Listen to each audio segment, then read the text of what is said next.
Shots rang out, it all came down. Choices made, who's to blame? Put on a pot of coffee and sit in silence. Buried in the driveway, anyone would have done the same. Hey, wait. Hey, there's reasonable doubt. Hey, wait.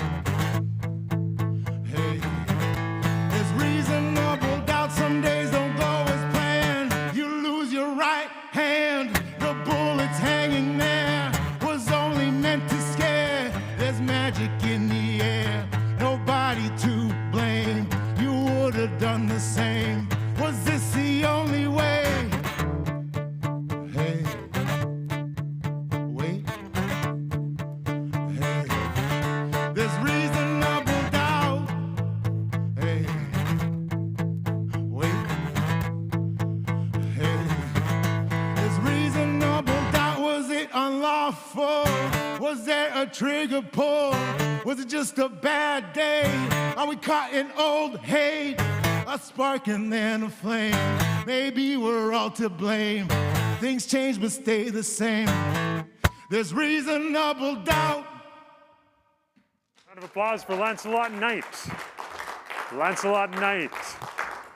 Thank you, Lancelot, and thank you everyone for tuning in to The Last Sunday, Season 4, Episode 6. We're very excited to be back here live, socially distanced, at Saskatoon's Broadway Theatre. The Broadway Theatre is a partner on this project this season. Thank you, Broadway, for donating this space so we can create our art here. And as always, at Some Theatre, we are very grateful to create and perform and connect with community on Treaty 6 land, the homeland of the Métis, Cree, and many other nations.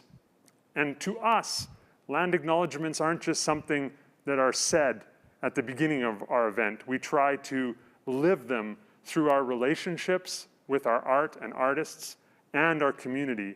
And that to us means honest conversations, even when they're difficult, and responsible relationships that are based on reciprocity and keeping our hearts open so we can move forward together in a good way.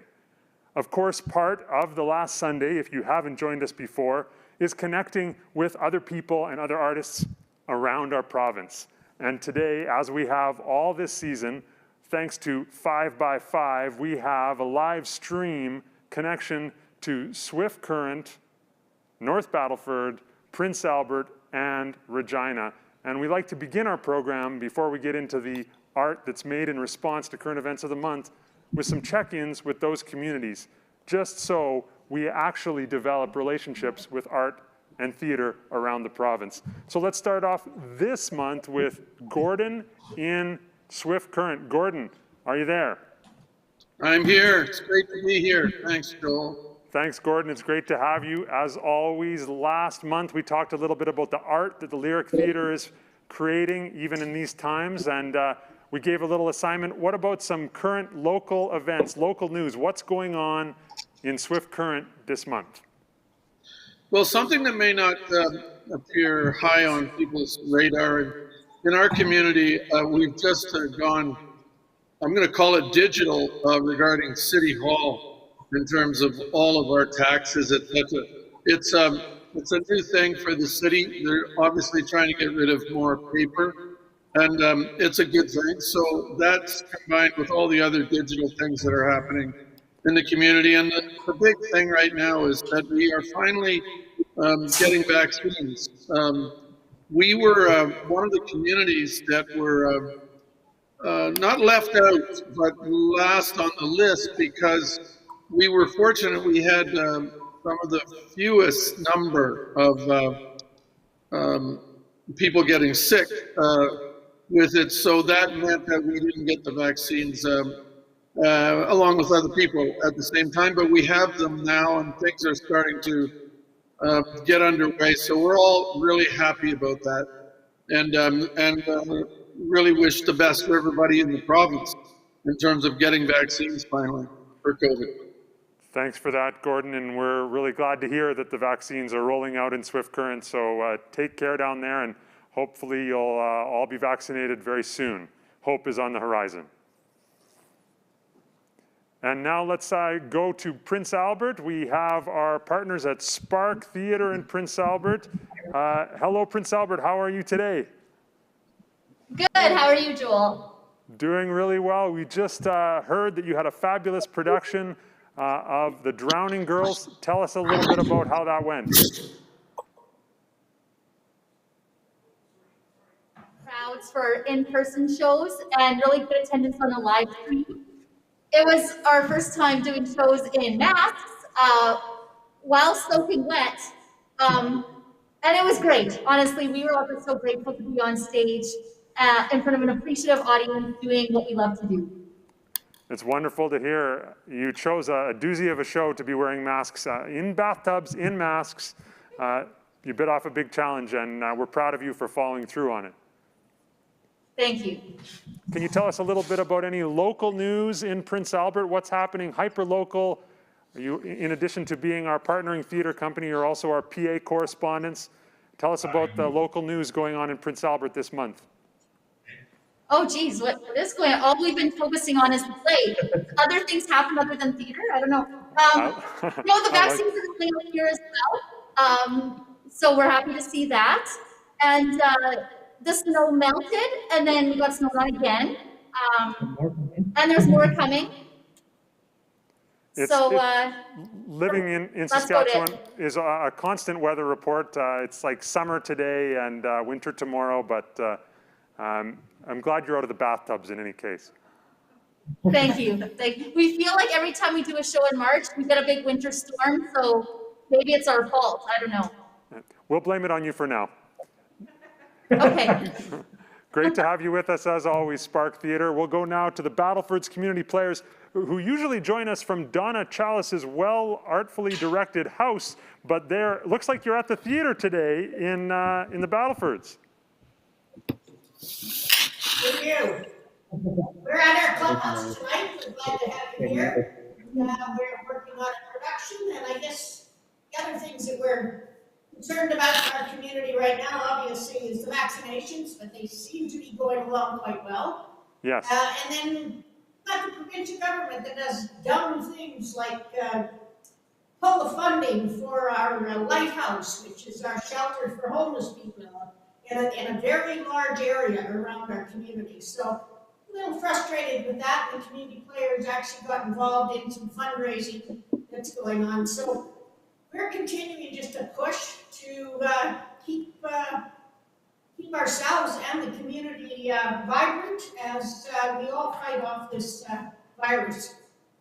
Well said, Donna, well said. And it's wonderful that you're still producing theater, but also getting involved in some advocacy. You said you're doing some fundraising for the Lighthouse. What does that mean? How are you engaging with that issue? So actually it was put together by a couple of individuals that said, we need to find some sponsorship. We need to do an online auction. And so we donated some tickets for our next show and hoping that that would help. And they actually phoned and asked if they could have a couple more because our first two went over the top. So everybody in the community is getting behind it. It's a sad thing when nonprofit organizations have to raise funds to survive when the provincial government really could do a much better job of funding. Thank you, Donna. Well, you absolutely have it correct. It shouldn't be up to nonprofits to have to fill that space, but we're glad that you're there and working together with your community. Thank you for doing the work that you do. And now finally, our Associate Artistic Director at Some Theatre, also our Regina correspondent from Some Theatre in Regina, AKA tonight, in front of her couch, Judy Wenzel. Hi, Judy, how are you? Hi, Joel. I'm well. How are you? Doing pretty good, all things considered. Regina, as we know, we hear in the traditional media, quite the COVID hotspot right now. Can you tell us what that means for you and the arts community there?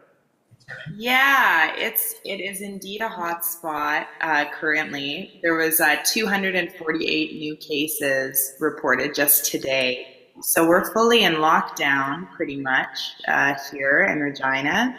And it's been really difficult for the arts community. There was three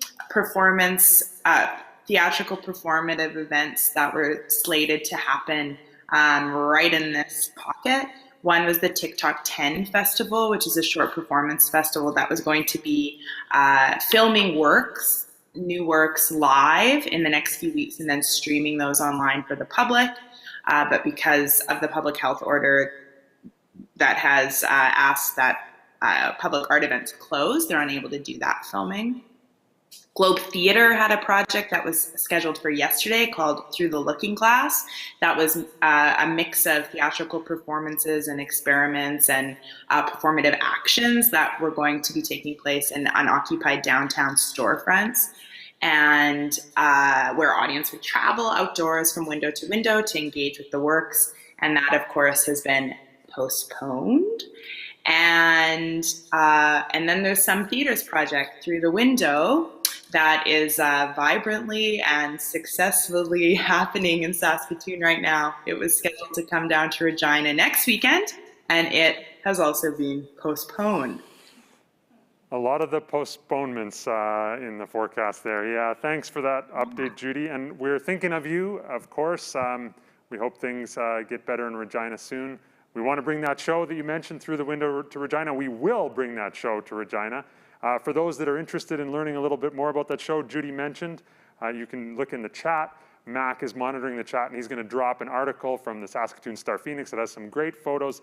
This is a show that Some Theatre devised from interviews with people, in response to interviews with people in long-term care homes, and we're performing it outside long-term care homes. That's going on right now in Saskatoon. Speaking of the chat, and speaking of connecting, we love to hear via the chat where you're watching from tonight, who you are, whether this is your first time watching The Last Sunday. If it is, you'll be treated to an original 10-minute play this evening, a rant, a hot seat interview, and some more live music, all in response to current events of this last month. And I don't know what your month has been like, or if you've had any experiences like this, but it seems like the pandemic, for me, has increased the amount of robocalls and sales calls that I'm receiving on my cell phone. Has anyone else had that experience where I really am a proponent of diversity, so I'm getting calls about things in multiple different languages from places all over the world. And the most interesting one was actually this week, and it was about Through the Window, because on my phone there was a number from Arkansas, and out of curiosity, I picked it up, and the voice on the other line said, "Is this the Joel from the Some Theatre?" And that's a horrible Arkansas accent, but I said yes, and they said, "We're calling because we have a company that puts newspaper articles on plaques. All you have to do is give us your credit card number, and you can see what your newspaper article about Through the Window would look like on a plaque." So right away, whenever anyone just tells me all you have to do is give them my credit card number, I know that something's up, but I was sort of curious because this was the first time I'd heard this one. Like, what do you mean, my article on the plaque? Well, we saw you did an article about plays in the park, or plays outside the long-term care homes, and we want to put it on a plaque. And I was like, actually, I think I'm good. And I tried to end the call, but she was very persistent. She said, "Don't you want to see what it would look like on a plaque? Aren't you a little bit curious?" And I have to admit, I was a little bit curious. So I stayed on the phone a little bit longer. And like these folks are very talented. Once they smell a bit of interest, they don't give up easily. So she said, "We could blow it up to several different sizes and several different colors of plaque." And I thought, wow, okay. And at that point, I came back to my senses and realized there's no way I should be talking to this person. I said, "Thank you, goodbye." So if anyone else gets called by my friend Sheila from Arkansas, resist the urge to see your news story on a plaque. A little public service announcement during the pandemic. While the actors are making their way to the stage, I just want to say a huge thank you to another one of our partners for the last Sunday this season, Hardly Art Theatre. We know Hardly Art produces the Shortcuts Play Festival, among other things. We are very grateful to be partnering with them. They sponsor this 10-minute play. We like to say it's the newest play in the world. The actors just rehearsed this play for the first time this afternoon. This is Theatre of the Now. It is written this month by Roy Chalice, perhaps a relation of Donna Chalice's. We don't know for sure, but we're very excited to have a playwright from the Battlefords for the first time in the last Sunday. Here, for the first time ever, for a public audience, Don't Call Us by Roy Chalice.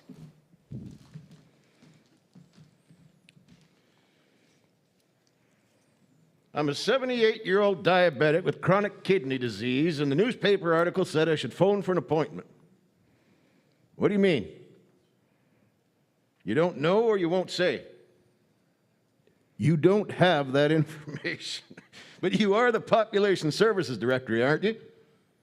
Yes, but they will call me. Okay, let me get this straight. If I want a vaccine, I must contact them to make an appointment, but you can't give me that phone number because they'll phone me.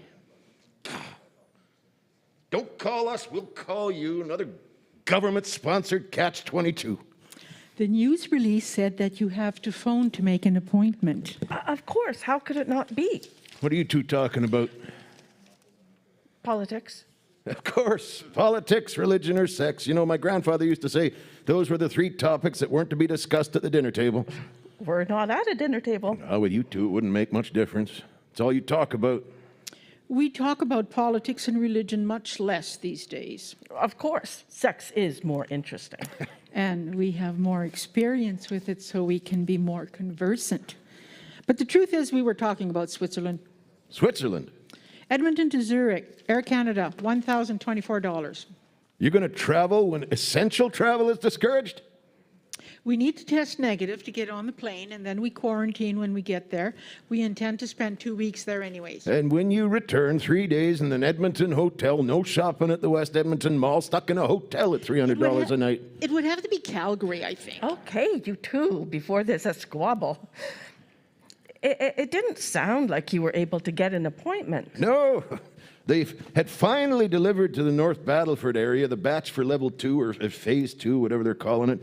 They put shots in the arms of the essential workers in the healthcare system, the first responders, the nurses, the doctors. But apparently not to the workers in the oncology clinics. No? Well, those who are prioritizing are using some system based on science, I suppose. I would hope so. I'm a bit at a wash these days. I read something, and before I can verify it, someone is disputing it. Anyway, the article said you had to register to make an appointment if you want, so I was trying to do that, but no one has their number. Don't call us, we'll call you as a policy. That does make sense when you think about it. BC had their system overwhelmed by more calls than they had vaccines. At least this way, they have a list of the possible candidates and they phone you to make an appointment. If you say no, they don't include you. But they also have a record of the naysayers if they need that list for future reference. Yeah, sure, it makes sense. Use the computerized database for more than just data storage. Use it as it should be used to make things better. But I get to rant mode when one communication, like the news release, says one thing and then it's actually something else. And I don't know who to rant at, the government spokesperson or the news person. Now that's rant-worthy. Oh, you never used to be so excitable, Mr. Cool. Mr. Cool? You mean Mr. Burr under his saddle, fly off the handle at the least provocation, Jim, mountain out of a molehill carpenter? Oh, I hadn't noticed, I guess. You haven't slept with him then. You get to know something about a man when you sleep with him. I suppose. So what are we doing about lunch? Crackers and cheese, I thought. Crackers and cheese with a nice surprise. I bought sardi al pomodoro at the specialty shop yesterday. Clara isn't partial to sardines. She's not? No, Jim's right. But don't let me stop you from enjoying your lunch. I'm fine with crackers and cheese. I have a nice tomato and basil soup that you'll enjoy. Oh, don't bother. Oh, for you, my love, no bother at all. Besides, Jim and I, quite enjoy this soup. We get it at second to none. Oh, well, Nicole's food is delicious, especially her soups. Her business has certainly boomed during the pandemic. One of the few, from what I hear. I hope those sardines aren't cloverleaf. Some of their products been recalled. It's botulism, I think. No, Jim. The ones I bought are imported from Italy, grilled in olive oil and packed in a tomato sauce with a sprinkle of parsley. I have to take this, excuse me. How does Jim know that you don't like sardines when I, your BFF and lover, don't? I have no idea. Ask him. I thought I'd ask you first. Oh, right. You have that green-eyed tone to your voice. It doesn't become you. He's my husband. I can be jealous if I want. And I know you. You always have to have what I have. Remember my sapphire necklace? Goodness, that was junior high. Besides, it wasn't sapphire. It was a blue paste costume jewel. And I didn't steal it. You lost it and tried to blame me. Now let's not be unfriendly. I love you. We should tell Jim. He has a right to know. He may have a right to know, but it never works out well when spouses tell each other about affairs of the heart. Trust me, Harold left me after I told him about my affair with Jonathan, even though it had been over for months. You didn't tell me about your affair with Jonathan. Jonathan who? Frame? You had an affair with Jonathan Frame. I didn't think he'd be interested. Of course I'm interested. Women d'un certain âge are having affairs. It's trending. It doesn't matter. The point is, we shouldn't tell Jim. Yes, it does matter. It goes straight to my earlier point. You always want what I have. You saw I was happy with Jonathan, and so you stole him. What are you talking about? I didn't even know you knew Jonathan. I thought you were happy with Jim. Of course I was happy with Jim. That's not the point. Sleeping with the same man for 30 years might be delightful enough, but after that it becomes a chore. When he can't perform, all of a sudden, it's your fault. You don't provoke a response because A, you let yourself go, B, you don't show enough passion, C, you let yourself go. Then he starts chasing 20-year-olds and taking pills to get it up. Other than that, yes, I'm happy with Jim. We share 3 children and 6 grandchildren and a $500,000 home, plus a winterized cabin at the lake with a powerboat and a sea-doo and a ski-doo and all the little toys that men need as they get older. It's a comfortable enough living. I'm beginning to think I should reevaluate our relationship. I didn't realize you were so materialistic. Materialistic? Don't be silly. I merely listed material possessions to elucidate my point that I was still happy with Jim. If I had talked about earlier years, I would have mentioned his full head of hair, his bulging biceps. So, Switzerland? Breakfasting on a Mountain View balcony, drinking wine as red as your lips. Excellent. Well, I love you. And I you too. Oh, Jim, it's lunchtime. Yep, coming. What can I do to help? You can share your secrets. Who was on the phone? My COVID vaccine call, finally. Tomorrow at 1:30, shot number 1. Shot number 2, don't call us. We'll call you. Did you book mine too? No. Why not? You are high risk, mister, and I don't want to bring the virus to you. And the 3rd wave is coming with all those pesky variants. Mrs. Needle Phobia. My God, she said, that needle looks 5 inches long. How does that fit in my little arm? So no, I didn't know you were planning to get vaccinated. Needle phobia or not, I'm going to get vaccinated. Don't worry, they'll call you. Round of applause for Don't Call Us. Thank you to actors Melanie Dewar, Madeline Dollum, and Robert Benz. That was Don't Call Us by playwright Roy Chalice in The Battlefords. Thank you, Roy, for being our first Battlefordian playwright on the last Sunday.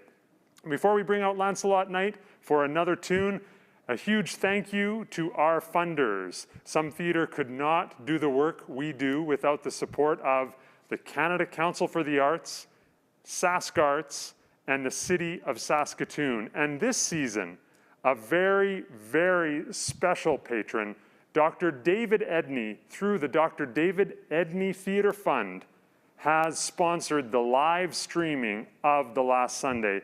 And initially, we thought that we would have both a live audience and the live stream, but the beautiful round of applause you're hearing is just our artists in-house here at the Broadway Theatre this month. We've had several digital-only episodes of Last Sunday, so Dr. Edney, thank you not only for allowing us to connect with other communities around the province, but for allowing our work to go on during this challenging time. We truly appreciate your generosity. Let's bring out Lancelot Knight for another tune. Lancelot, come on down.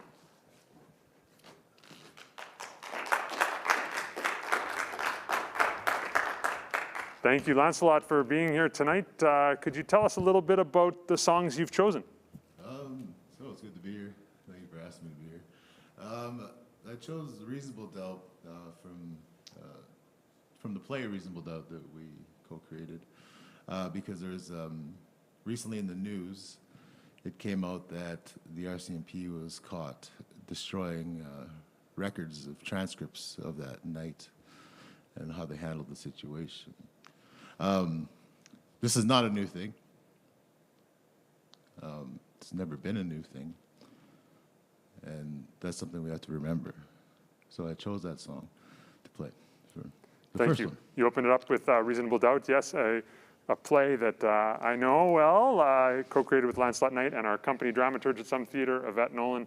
The three of us worked together. It was one of the last plays before theatre shut down. So Yeah. great to hear that song again and remember that play. Hopefully we get to do it again. Mm-hmm. Yeah. And what do you have for the next song? The next song I have is called Ode to Dry.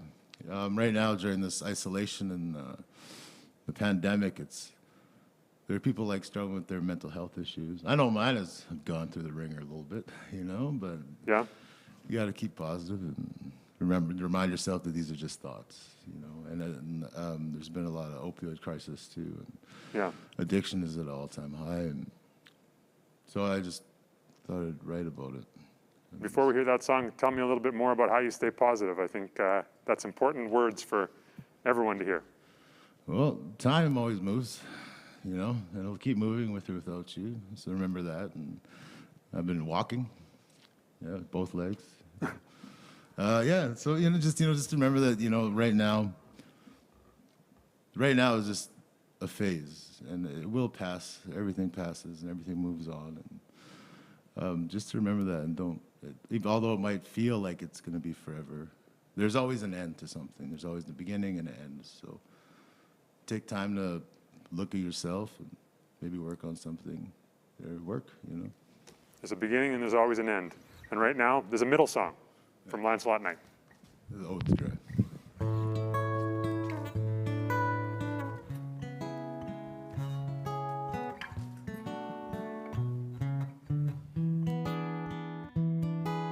Lately I just want to wash away, hoping I can make it through the day, to the bottom where I would swim, as I listen to my morning hymn. And oh, I'll try, but it's getting hot here where I am dry. And oh, I'll try,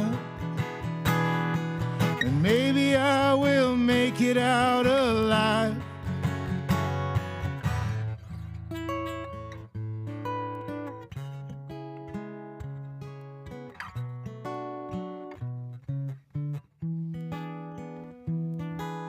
Yeah, she used to be my old flame, a partner addicted to this game. And sometimes I can still hear her call, even though she went home last fall. And oh, I'll try.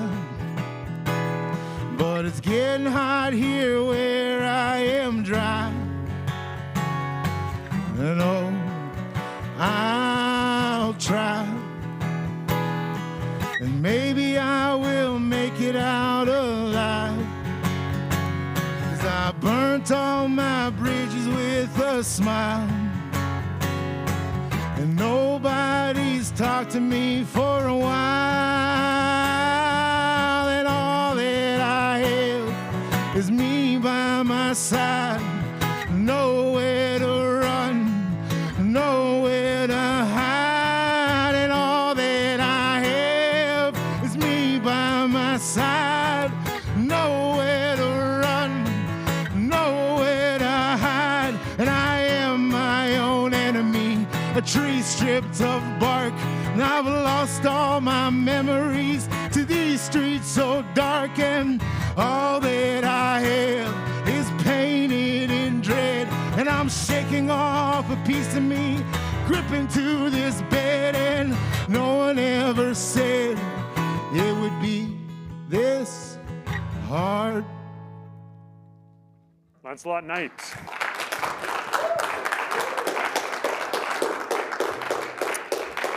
Thanks for that tune, Lancelot. We'll see you for one more song later in the program. And as Lancelot so eloquently put it in his song, if this time is tough for you, you're not alone. It's tough for a lot of people. And so please reach out and get the support you need.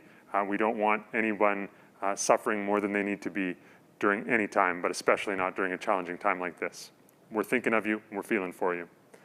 Our next part of the evening is the one that's the most unpredictable and sometimes the most odd. We never know what the artists are going to give us at any point in the evening, but the rant is especially unpredictable. We've had people spit cinnamon hearts across the stage, do interpretive dance, go on for 20 minutes, and we're always interested to see what the month's ranter is going to deliver. If you think you'd like to rant in the future, or write a play, or play a tune for that matter, do reach out to us via our contact form on the website. We're always looking for new artists to participate in The Last Sunday.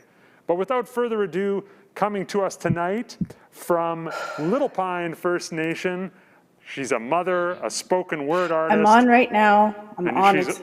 And she's live right now, a social innovator, Janelle Poapskonius. Welcome to The Last Sunday. The rant is yours. Hello, everybody. Nice to see you all tonight virtually. I'm coming to you live from Little Pine First Nation, and it's kind of interesting that I named Little Pine First Nation. I wonder how many people have associations with my community that relate to stigmas. And I wonder where these stigmas have often come from. And I wonder what forms our biases. And I wonder where these biases come from. And then I wonder where these biases come from within our education system that form our ideas and narratives of who we are. Now I want to share with you a poem first. I'm a spoken word poet. And I want to share this poem because I find it's really awesome and important for us to share work that expresses what we are. So maybe you can learn a little bit more about my topic when I say, my palms are sweaty, my knees knock, my arms are heavy, there's anxiety, sweats through my sweater already. See, it's the RCMP, and I'm anxious. Behind us, lights flash blue and ready to drop their psalms, and I keep on forgetting he's writing down everything I'm saying now. I open my big mouth, trigger words shaking out. He's joking me, he won't be choking me now. Hands where I can see them. Too late. I'm over. Blah. Keep your hands where I can see them. Be visible. Don't die.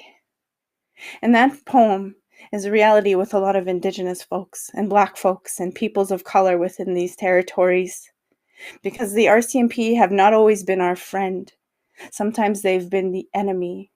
Where did the RCMP come from? Well, they weren't formed until the 1900s. And before that, where did they come from before that?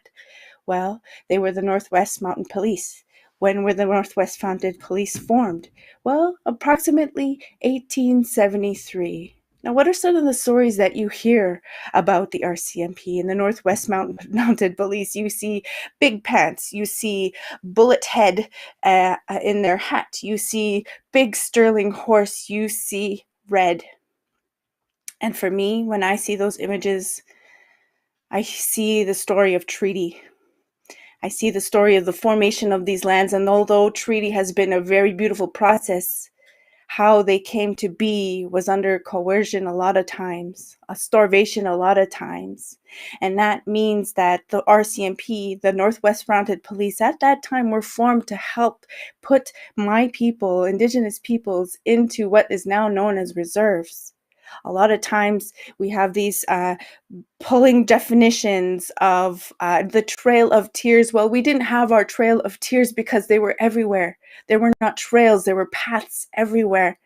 And so when I think about the RCMP, when they invested themselves for the transgressions they had against Colton Boushie's mother, Debbie Baptiste, and their community and their family, they're investigating themselves about their mistreatment. Do you see a bit of a problem here when we see a white supremacy group investigating themselves for white supremacy? Do they see it? Some of it did. They found that they were guilty of, and I don't use the word guilty lightly, but they found themselves being destroying police records with regards to how they communicated to each other that night. They found that they were met with disappointment and frustration when they would, the way they discriminated against Debbie Baptiste, how they came into her home, the way they approached her, the way they double-checked the microwave to see if she was telling the truth about hair waiting, the fact that they delivered the news of her son dying and then having to sniff her breath like she was some drunk, like people having alcohol in their homes and their homelands is something to be guilty of. There was no justice for Colton Boushie that day, not within this system. When they say just us, they sometimes means just us. And who is this us? Well, we see peoples in positions of power and who has been there and who stays there and who doesn't have all these negative things happening to them. Thank you for that. I also want to draw attention that this is more than just one instance that happens. This happens a lot. It happened to my very own brother. And where were the charges for the people who shot at him? Where were the charges for him when he got left in the back 40 and made to go home in the dead of winter in just his runners and his town coat because he was at a hockey game? There was nothing but stigma and pressure and a not guilty verdict for folks who have literally shot at them. So I call out the system that is here. I call out the RCMP. I call out people who don't understand fully what it means and what those roles mean and how important it is to understand what's going on in the world. I see so much presence of RCMP in the prairies. I see it so much in this blitz within the North Battleford area.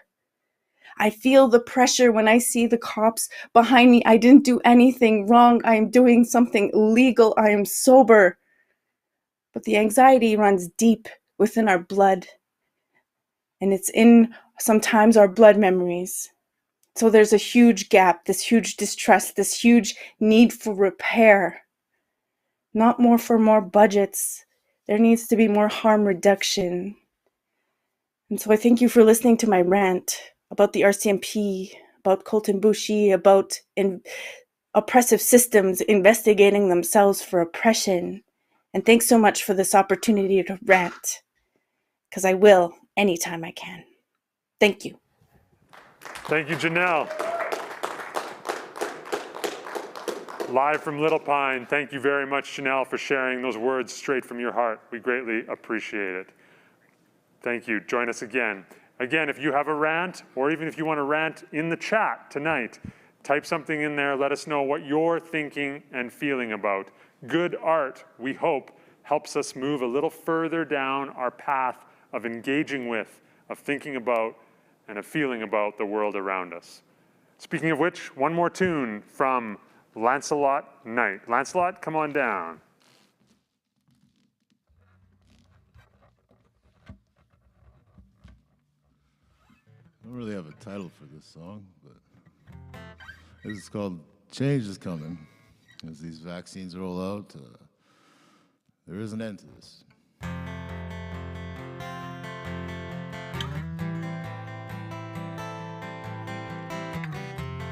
I even miss close talkers who conversate. People who high-five and don't wash their hands. I'll even take someone who doesn't understand about personal space. 'Cause change is coming, we can see the end. So sit back, relax, soon you'll be with friends. It's been a long year, but soon we're in the clear. 'Cause change is coming, we can see the end. So sit back, relax, soon you'll be with friends. It's been a long year, but soon we're in the clear. But some things need to change, we know that's true. We can't ignore all the people who face closed doors. But we need to take the time to see it through. Change is coming, we can see the end. Sit back, relax, soon you'll be with friends. Been a long year, and soon we're in the clear. 'Cause change is coming, we can see the end. So sit back, relax, soon you'll be with friends. It's been a long year, and soon we're in the clear. It's alright, it's alright. It's alright, it's gonna take some time, take some time. 'Cause change is coming, we can see the end. So sit back, relax, soon you'll be with friends. It's been a long year, and soon we're in the clear. Lancelot Knight. Thank you for that melody of hope, Lancelot. It has been a long year for all of us, but hopefully soon we will be in the clear. As our hot seat interviewee is making his way to the stage, I just want to remind you that you can text questions to me via our chat. Mackenzie is monitoring the chat this evening, and I will be peppering our hot seat interview subject in a moment here. I'm glad that he's smiling. Before we get into the hot seat, just a reminder, we have a couple other great partnerships in addition to the ones we've talked about already. If you liked something or are interested in a topic you heard this evening, feel free to go on to the Saskatoon Public Library's website in their book selector lists. There's a special list curated by librarians at Saskatoon Public Library about the topics we have created art in response to this evening. So go on there, there's a bunch of very interesting titles. That's the book selector list.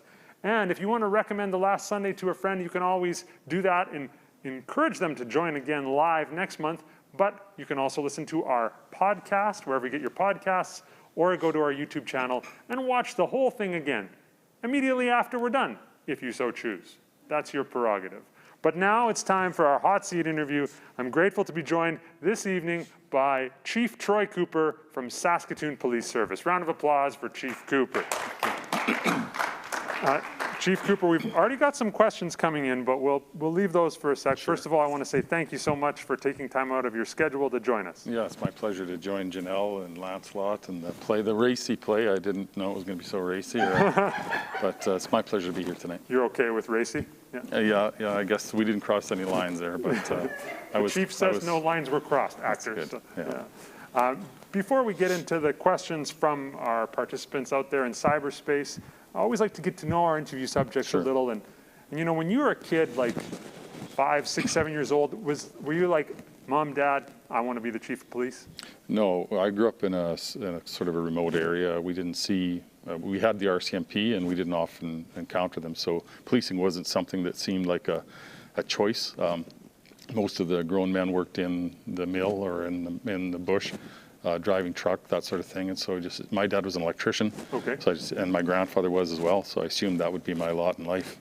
And when did the path change from Well, electrician to policing? in grade 10, my grandfather sold the family business. And so my lot in life took a hard left. Was it in response to some of your grades? Or, No, it was just a decision that the family made. There was a Weyerhaeuser had a pulp mill there, and rather than have my father and my uncle work as electricians, they took a job with Weyerhaeuser, and my grandfather sold the business, and so my other male cousin and I were left to find something else to do with our lives, and so I ended up going to Moose Jaw at STI there. I took computer engineering technology, and then I thought that was the future, because this was, you know, the mid 80s. Yes, computers. So computers are going to be the future, Yes, yeah. and I guess they are. But I ended up finding my way into policing eventually. And was there a moment where you decided that you wanted to dedicate your career to policing? Was there a particular experience or moment? You know, in the late 80s, there was a recession going on, and so when people could find a job that was secure, you'd hang on to that very tightly. And so jobs like firefighting and working at the pen or at the jail, and I was living in Prince Albert at the time, those were really good jobs. Sask Power, you know, provincial jobs, and policing was one of those jobs. And so I did it. I applied initially just, I think, to sort of a survival mechanism in a recession. But it appealed to me. It appealed to me because I saw in policing something that was good. You know, I saw people that would help others, that would stand up for those who couldn't stand up for themselves. And I remember saying that at my first interview, that was what was attracting me to it, and it hasn't disappointed. It's been an amazing career with a whole host of amazing people to work with. Well, it's good to hear. And you were chief of police in Prince Albert before coming and taking over the chief's job here. We call it the hot seat interview because we like to jump around. Sure. We have lots of questions. We'll do some short answers here. So, sure. What is the job of a police service? Well, I mean, the job of police service is really to make sure that the community is safe.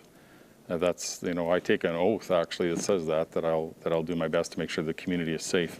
And what prevents police service from doing their job? I think there's a lot of things. One of them is that there's the factors that contribute to safety are outside of the control of policing often. You know, the economy plays a big part in that. Health, things like mental health and addictions that are fueling issues that run into justice, those are outside of the control of police on their own. And so often we find ourselves frustrated with that. By those factors outside of your control. If you had to pick 3 words, 3 challenges facing policing in this moment, 2021, in Saskatchewan, what are 3 challenges, the 3 biggest? Well, I think Saskatchewan always has been a province that struggles to fund a lot of things. We're sparsely populated. Yeah. And so funding, I think, has got to be number 1. Yeah. And then expectations around policing outside of our control, and drugs. Drugs, absolutely. Addictions has, I think, played a larger role in our communities in impacting with policing, and drugs is what's impacting most of the mental health that we're seeing in our communities now. So that the arrival of cheap drugs like crystal meth and fentanyl, these are really impacting the communities, and it's finding itself on our doorstep. Yeah. But we're frustrated and unable to deal with it appropriately alone. Right. Policing has changed. We're getting some questions in from the chat already. Before we do that, just a personal question. Sure. Do you know how many parking tickets I have? You know, we run everybody on the team here before we come in, just to make sure I'm allowed to associate with you. You have. You're good. Yeah. Oh, how fast would it be to find out how many I had? If we could do it pretty quick. Pretty quick? Yeah, absolutely. Number of seconds, minutes? A few minutes. Yeah. A few minutes. Yeah. And could you sort that from your cell phone, or would you? Yes, I could do that. Yeah. Just be warned, okay? Yeah. He can do it from his cell phone. Okay. We have seen a question from the chat, if it's okay, Chief. Sure. We have seen investing in body cams, civilian reviews, and implicit bias training not work. How does Saskatoon Police intend to reduce the violence that policing causes to marginalized communities? You know, that's a really, really big question, and it covers a lot of different areas. So I think what they saw in Minneapolis, I'll jump down to the George Floyd incident for a minute. So in Minneapolis, the police and were having a really poor relationship with the community there. And they tried a lot of things. They tried training, they tried different interventions, and when that didn't work, the community became frustrated and said, then defund the police, right? Yeah. And so that's what started this whole social movement about defunding. Wasn't about money initially, I don't think. In my view, it was about the role of the police and the relationship with the community. Did that strike a chord with you when the defund the police thing started? Does that, as someone who's made their career in policing, is it offensive to you when someone says defund the police? No, not at all. I think that, like in Saskatchewan, we've been trying to follow that path for a long time for different reasons. Initially, it was economic. So we didn't have the funding we needed to be able to do the kind of policing that they do in the United States. Not saying that we wanted to, but we do, I think, a better job of partnering with other agencies, of trying to reduce what the role of the police in the community is to begin with. So we're looking at that discussion from a whole different starting point to begin with. We have for example, about 20% of our Saskatoon City budget, expenditure budget, goes to policing, around 20%, 21%. In Minneapolis, it's around 35%. So what they were using the police for were things outside of what you'd see done here. In a lot of places in the United States, they'll have, 300 or 300 police per 100,000 population. So that's the amount of police they have. And they do things like park patrol and stuff like that, and parking tickets. And whereas in Saskatchewan and Saskatoon, we didn't have the luxury of doing that. We didn't have the funds even if we wanted to. And so we have 172 police per 100,000 population here. And that's compared to a national average around 200. So we have less police. We do less with those officers. We rely on partners to do some of those other things, which is what defund the police is about in the first place. So a good example is in my budget, I spend over $100,000 a year on the restorative action program that someone else delivers so that I don't have to put police officers in high schools. Right. So it's an efficiency measure, but it's also a defund the police in action. And this was before those discussions took place. So we were already sort of going down that road. Right. Does it feel weird to be doing less and No, this was our reality. People? I think Canadian policing has a very different reality than what we saw a lot on the media. But it was our reality here for a number of years, and it makes sense in Saskatchewan for sure that we rely on good, solid partners. And we continue. I think, like right now, we have the Swayatotan outreach program that the Tribal Council runs. Well, we're a supporter of that. We're on their board of directors, or the steering committee, pardon me. We recognize that there are other groups. Ukichitawak Patrol Group, for example, it's a citizen patrol group. There are other groups that can do things that are valuable to us so that we don't have to go out and do them. And so we become partners and align ourselves with those initiatives rather than try and do it all with professional police officers. Right, that makes sense. Those partnerships, those collaborations, connections to community. There's more questions coming in via the chat. Please put your questions for Chief Cooper in the chat. I'm wondering, before we go to another question from the chat, Chief, we heard even in the rant tonight about the stigma related to policing.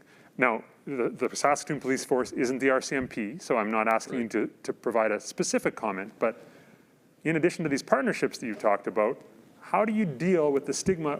Police, to many people, are very scary, and there's a stigma that police equals power, police equals violence, and some people would say it's more than a stigma. That's true. You have the power, you have the authority, you carry weapons. How do you counter that, should you choose to? Well, we're not very effective without consent. Like, we need the consent of the community to be able to do our job. So we need partnerships. We need the community to have confidence in us. And over the last year, it's been very difficult for police officers because, our staff are professional. They do the job for the right reasons. They're out in the community, and then they're hearing these sorts of stories and feeling less than supported. Sometimes they're being videotaped. You can imagine what that does to your stress level when you're trying to do a job that's very difficult to begin with, and then you wonder about being videotaped, you wonder about what the community's thinking about you at the time. Are they appreciative of the fact that you're taking these risks? So this is an issue for us for sure.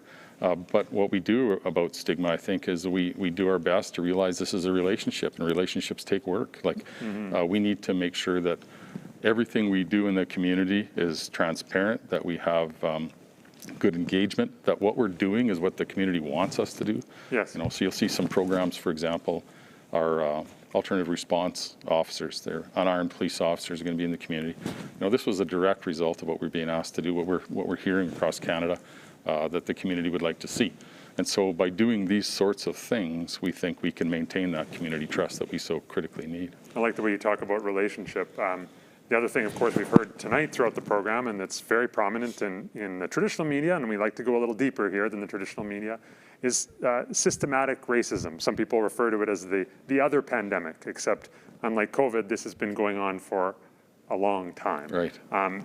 Is there racism in the police force? You know, you won't see overt racist acts in policing. It would stand out. It would be called out in our service, just like in any other professional organization.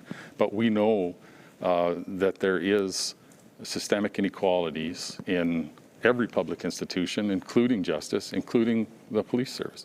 And when you go back to the overt acts, like, are there still incidents of things like carding? Does that happen anymore? We've heard it recently. Yeah. Is that a practice under your watch?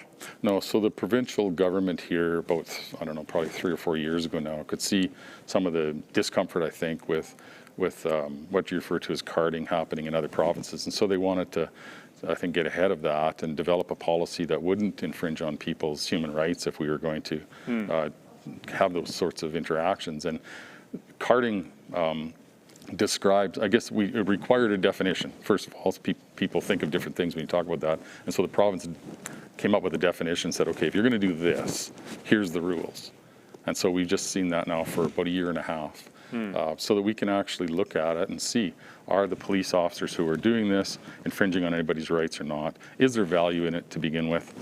And we can do those sorts of things. Yeah. So yes, their interactions, their community contacts, but they are sort of done in a way that can be measured and can be articulated, the reasons for them, etc., so to make sure that people's rights aren't infringed. Right. It can be quite valuable, a valuable tool in policing, as long as they don't step that extra, into the area of someone's personal rights or individual human rights. Right, and now back to the systematic, you said there is systematic racism within law enforcement. Right. How do you, as a leader, make sure that is on the way down and not on the way up? Well, you got to remember, we're not talking about a couple of bad apples doing something wrong. What we're talking about, the system itself, right? So you have to examine what it is that we do, what our system looks like, and see what you can change there so that people get the same result. Because we follow the rule of law. Everybody gets the same treatment, but the same doesn't mean equal.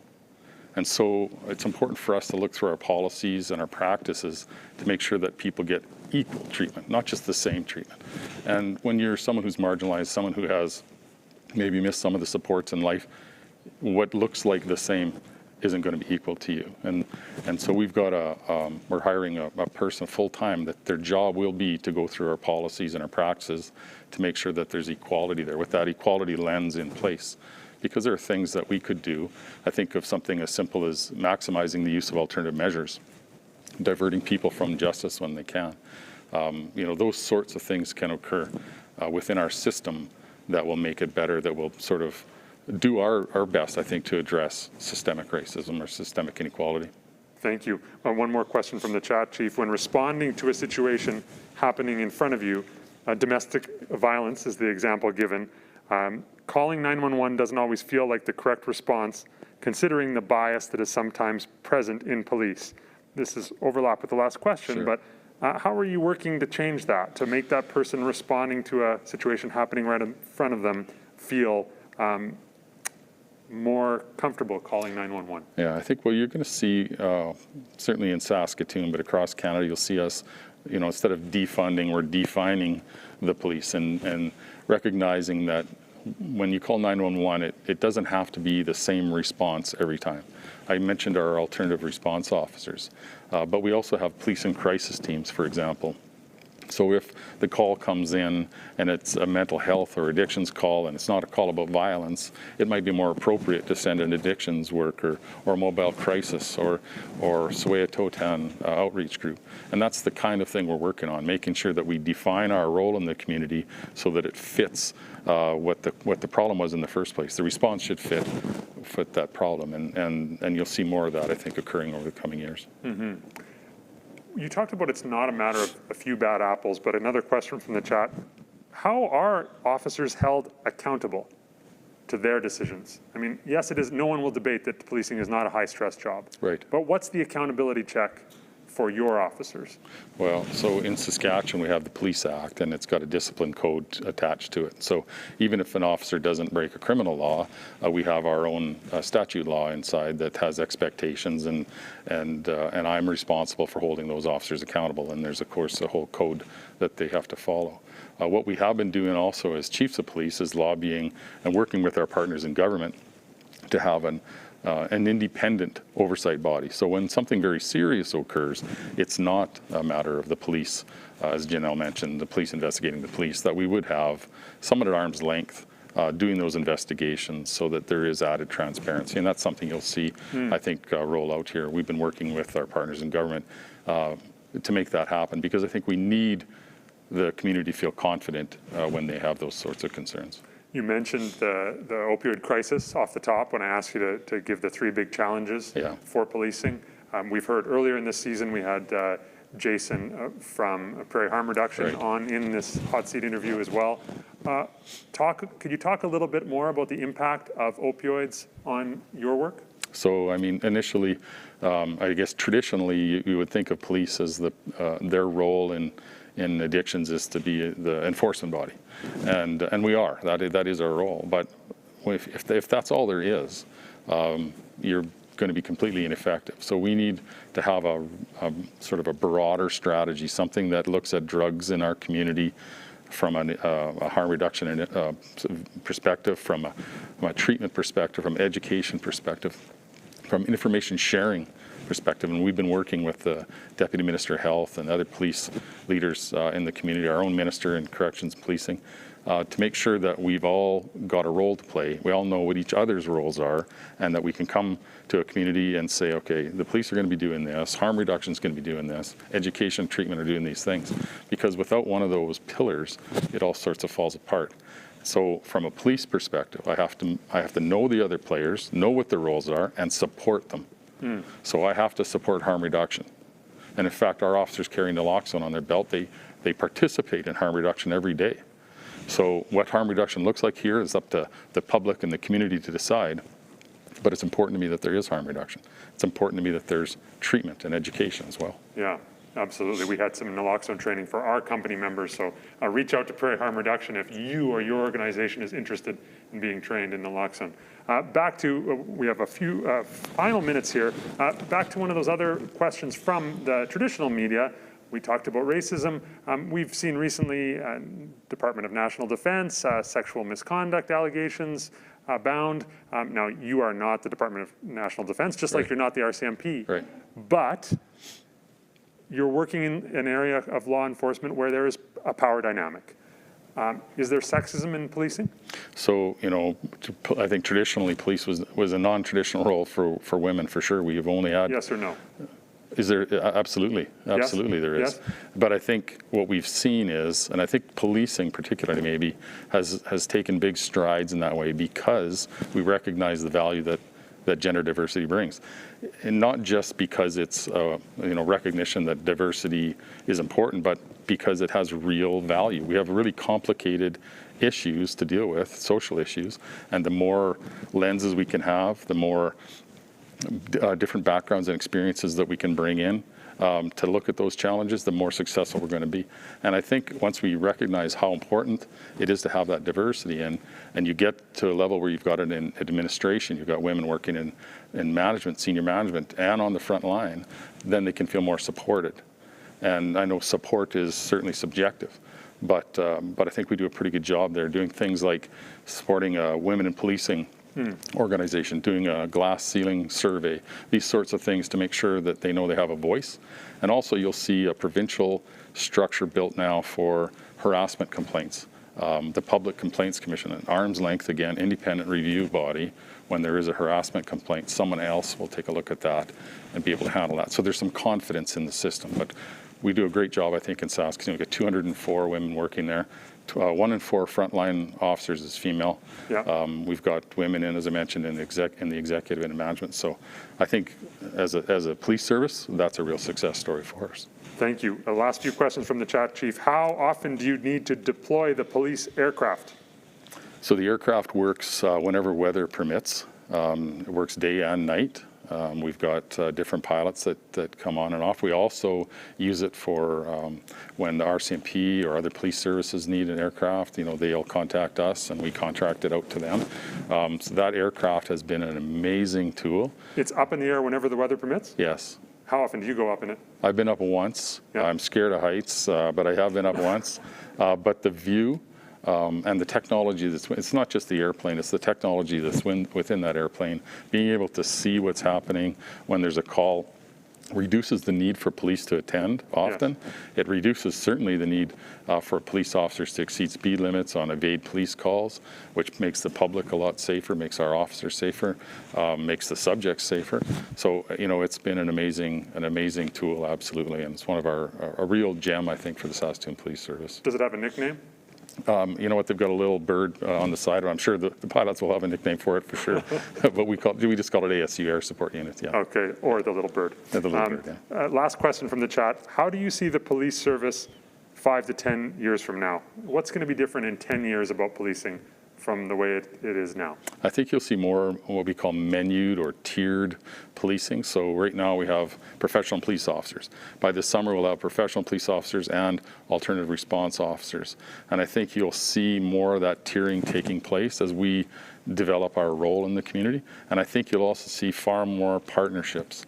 So some of the calls we take now that might be health related or mental health related, we're the only resource. We have to take those calls. But if we can help our partners and build our partners up and allow them to take the calls rather than police, that's going to be success for all of us. And I think you'll see more of that. We've talked tonight about sexism, about racism, about opioids. Your job has a lot of very challenging issues. In closing, Chief, what gives you hope? The people I work with.